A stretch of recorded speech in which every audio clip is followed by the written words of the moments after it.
There's a few foods that can absolutely destroy your sleep if you're having difficulty breathing at night, snoring, any of that fun stuff. Because the fact of the matter is, yes, sleep apnea, there's going to be some obstructive issues here, right? Mechanical problems. But those can be made even worse or triggered depending on what you eat before you go to bed. Hence why we're talking about dinner here. Now, I don't want to bore you with just a really boring list of like eat cherries, don't eat bacon cheeseburgers. And I'm not sure why this picture has those 2 on the same slide here. What about cherry bacon burgers? What would I do there? But I wanna skip past the usual blah, blah, blah of, eat these bad foods. And instead, this episode is gonna be about identifying foods, and instead of just, like, crossing them off the list forever, I want you to be able to have your cake and eat it too, which I understand is probably one of the hardest things to translate over to different languages because it barely makes sense in English.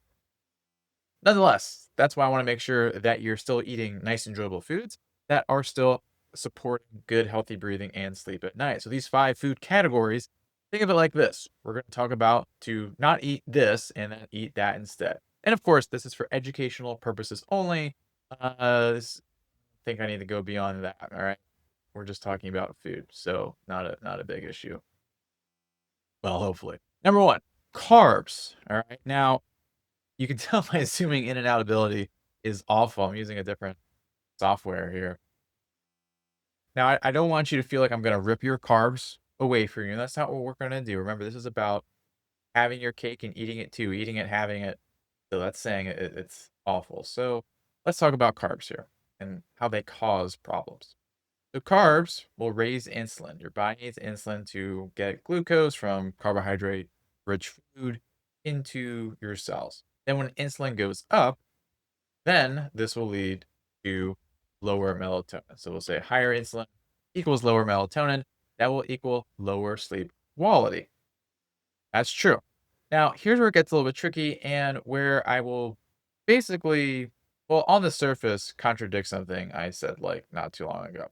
So we may be familiar with this concept of high glycemic foods like white rice, donuts. Who makes these charts? You know, versus lower glycemic foods, which I feel banana shouldn't be on here, nor mango. But I guess I don't make the charts. But we're familiar with this. But the more important thing is the insulin response curve. So, for instance, let's say you eat dinner and then maybe 4 hours later, you're going to bed. See, right? That's where this would be here. Can you see my cursor? Yeah, you should be able to. Over here. Now, the problem is your insulin is still pretty high, and that could prevent melatonin from going up, which is what we want. That's not good. Whereas if we spike insulin and it goes up, then it goes down. Well, by the time we go to bed, maybe 4 hours or so after dinner time, insulin is back to normal. This is where things get tricky. This bottom line, this will happen with more low glycemic index carbs. All right, let's just pick whole wheat bread. I'm pretty sure it's medium to low glycemic index. You're more likely to spread that insulin out through the night, which will lower melatonin. Whereas something like a donut will cause it to spike and go up and then come back down. So, what I'm saying here is that actually high glycemic carbs, in a way, I'll show you how to make them even more healthy. Uh, Now, obviously, don't eat a bunch of donuts just to fall asleep. Like, you still want to have a good, balanced, healthy meal, having the right amount of calories for you through a day, all that stuff, right? What I'm saying here is that you don't need to completely ditch high glycemic carbs because the alternative, low glycemic, will lead to insulin being prolonged.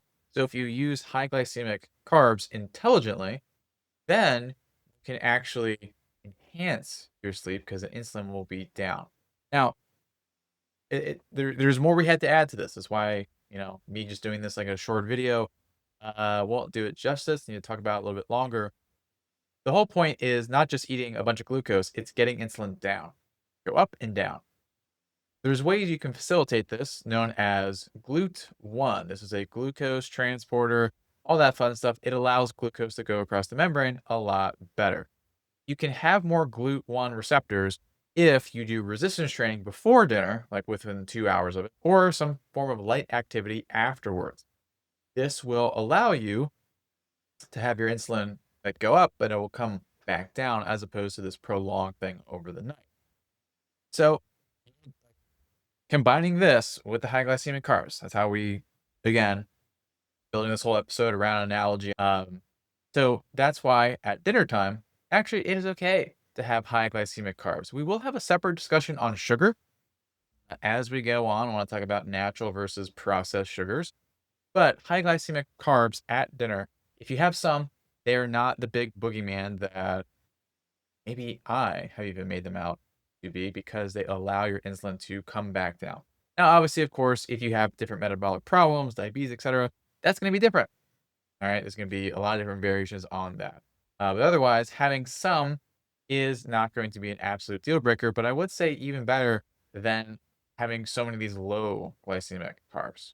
All right, so that's my first diabolical statement here. Not diabolical, maybe like controversial, iconoclastic, if you will. Number two, alcohol. Again, not here to rip things away from you that you might enjoy. I'm also here not to argue, contribute to the conversation that 2 glasses of wine is good for you or 2 glasses of wine is going to give you Alzheimer's. I'm not really sure where anybody falls in there. But what I can say is that drinking alcohol will absolutely pretty much always lead to more obstructive sleep apnea events at night and also more central events as well. And at the same time, not only is your sleeping more disrupted, it'll be worse quality as well because alcohol destroys REM sleep and also deep sleep. So, yeah, not cool. But some people still like to drink. So, if you are to do this, like we said, the point of this is not being 100% optimal. It is giving you options to do something slightly better. Because at the end of the day, you just got to strive to be slightly better as you can. So the ways in which one would do this, I guess one, the presumed statement here is to be reasonable, like 1 to 2 drinks. I mean, honestly, I feel like more than 5 drinks per week is way over. So like 1 to 2, 3 times a week. That's what I've seen in the research. And then in combination with that, for dinner is when you would want to have that. So let's say you're eating dinner at 6, maybe have your, I don't know, grape juice in a fancy glass at 5:30. All right, don't have it like 2 p.m. That's not what I mean. Like just slightly before, maybe even with, but really before will go a long way. And then alongside with that, you would want to replace some nutrients that will help offset some of the downsides. Now, don't make this a like a get out of jail free card, like, oh, I'm doing this. Now I can have more alcohol. No, no, no, no. This is to help reduce the detriment of alcohol. So N-acetylcysteine, which I've talked about before, is going to be a great antioxidant that will help offset some of the oxidative stress from alcohol consumption. Acetylcysteine will also help reduce mucus in your airway to help with breathing a little bit more as well. So, thumbs up. Another one is thiamine. So, thiamine deficiencies will really hurt sleep apnea, very common in obstructive and central sleep apnea. So, alcohol then makes this worse, and then that'll make sleep worse, your energy worse. So, having thiamine as well here. Now, what they've shown in these studies to help offset a little bit, about 500 milligrams, I believe, of N-acetylcysteine, thiamine, about 100 milligrams there. Again, not telling you what to do, just saying literally what I've read in research papers. That's number 2. Number 3, I don't even know. I forgot, even though I literally just made this whiteboard. Cheese. Oh my God, cheese. So cheese is interesting, not only just historically, the idea of cheese, like, oh, we got some milk. How can we eat this as we invade and conquer Asia? I think that's how cheese happened. Don't anyone tell me otherwise about Mongolia and all cheese stuff. But enough of my rambling, more back to what you came here for. Or maybe you did come here for the rambling. I don't even know anymore. The research goes either way on cheese. One year, cheese is good for sleep apnea. The next year, it's bad. It goes on and on and on. Now, the reason for this is when you look at these studies, a lot of times they're calling people, they're sending them a survey and saying, hey, how's your sleep apnea? What's going on there? And how much cheese do you remember eating per week? Something like that. And then people answer once a week, twice a week, 3 times a week. Not really a whole lot beyond that. So there's not a great level of detail. So when you look a little bit closer at cheese and how it can interact One thing that's going to be a very firm divide is how much fat is in this cheese. Because when you have dairy fat, it's a very different consistency than other types of fat, say like olive or fat from a steak. Because dairy fat will come in these globules, these little like, balls of fat, spheres of fat, and that will take longer to digest. And in fact, when you have fattier cheese, this is a graph of fatty cheese over time in it leaving the stomach here.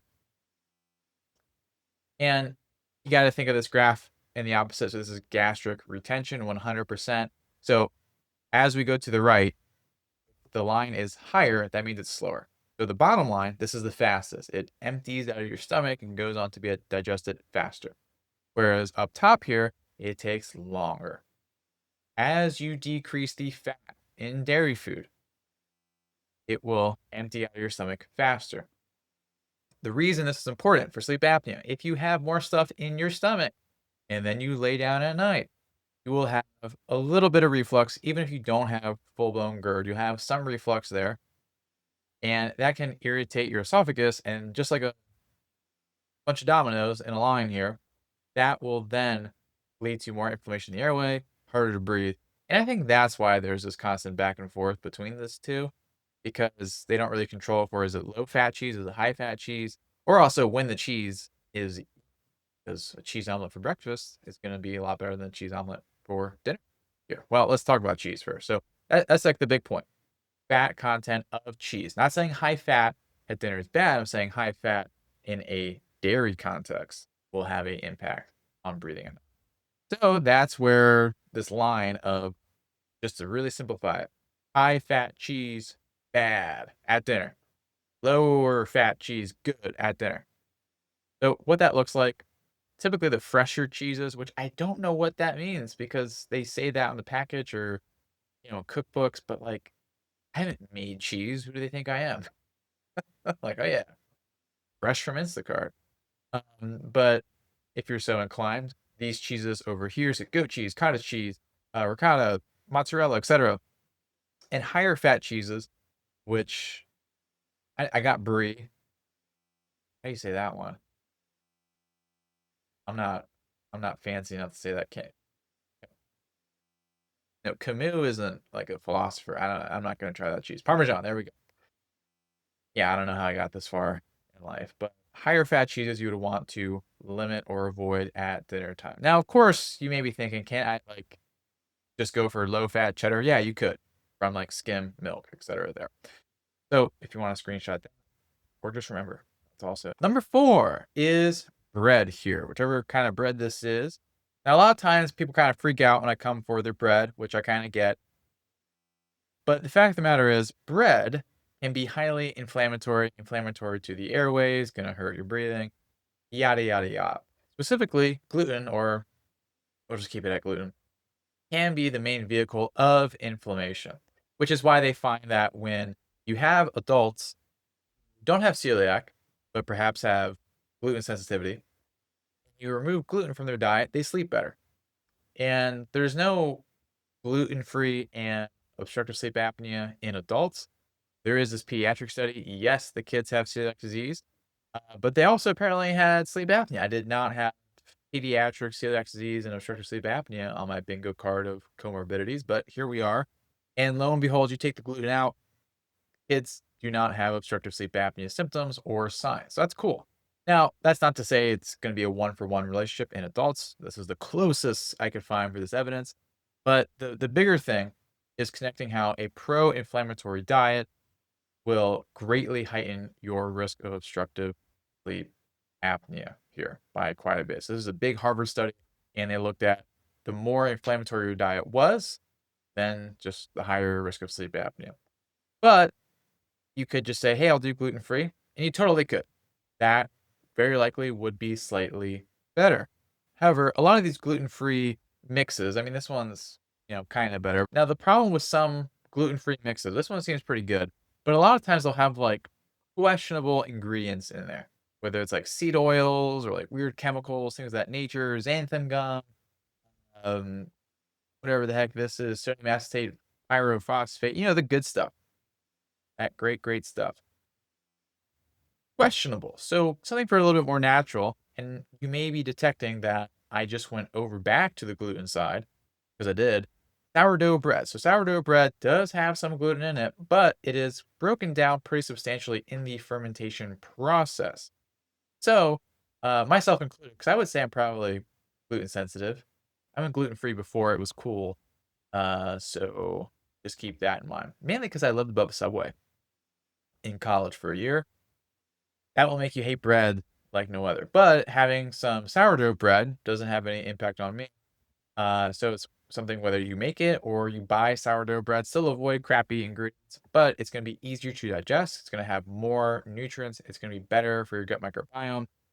That's going to be a big advantage. So if you are going to go with bread, go with sourdough bread, preferably if you make it. If you're not like, super cool like that, I'm not, just not. I just don't know how to make bread. You can buy it as well. Number 5, processed sugar. No segues here today, folks. Just right to the next one. So processed sugar, aka like added sugar, we're literally just like sugarcane sugar. Not the best thing for you, whereas natural sugars, like from fruit, will be. Yes, they both are glucose at the end of the day, but there's a lot of different things going on over here, whether it's simply the water, whether it's the vitamins, the minerals that come along with it. And that's why when they look at what's the impact of having added sugar versus natural sugar in a diet, there are some effects here. So this one is a rodent study because it's kind of hard to do this level of study in a human. But when you give your rat friends maple syrup, molasses, and other great stuff instead of artificial sugars, this will actually reduce inflammation in the liver, reduce fat storage. Pretty good. In humans, when they substituted refined sugars for maple syrup in a double blind study, which I really can someone not tell when something's maple syrup? Think about that's just what I thought of when I read this study. I was like, wait, how can this be a blind experiment? So if you do your sugar Canadian, which means maple syrup and Glory be to Canada, this will actually decrease fat mass and also has a favorable profile or change in blood pressure levels just from going a little bit maple syrup. Well, maple syrup swapping out. So that proves the point. So all that's suggesting that ditching processed sugars for more natural sugars is going to be highly advantageous. So just think of it in kind of like swaps here. So instead of having like cheesecake or ice cream, berries, Greek yogurt, or berries with heavy cream, frozen berries with heavy cream might be the best thing you have not had. It's great. It's fantastic. I almost don't want to mention the other things on this list because berries or like frozen mango in a heavy cream. Um, Best thing you could have for dessert. So there's a table. You're an adult. Speaking of tables, pretty sure I have one. Oh, I mean, you got. Oh, yeah, here we go. All right. And if you're a screenshot lover, I figure instead of just having like a PDF guide, you could just take a screenshot of this. There we go. Uh, there's your summary, my friend. Now, for other things, so if you want some help with your breathing, you want to get a video course going over the basics so you can learn what to do there, associationnow.com/reset. You want something perhaps a little bit more efficient, perhaps a little bit more customized to you, perhaps always awkward when I have a picture of me on there. I mean, I'm right here, but nonetheless, there I am with much shorter hair. But this is the Peckus breathing program, and this is about giving you a protocol designed to you and your needs month after month, and doing it in a way it's like super step by step, like literally week by week. Here's what you do this day, that day. Very easy to follow, and to make it even easier, every exercise you get, do an audio track. I mean, I guess you don't need it, but some people really like me counting down from 5 to 1 and telling them to exhale, and that's available and customized to you. And of course, giving you support. So it's one thing to watch a video, it's another thing to talk to me in any sort of format. So that is also included alongside some other step-by-step holistic health modules. So you can get that at ochnow.com/program. I guess there's screenshots here, but I explained that. So ochnow.com/program. So check it out. I guess I'll zoom out so you can see them. Options are always fun. There you go. All right, so that's it for now. Thank you for watching, and I'll see you soon.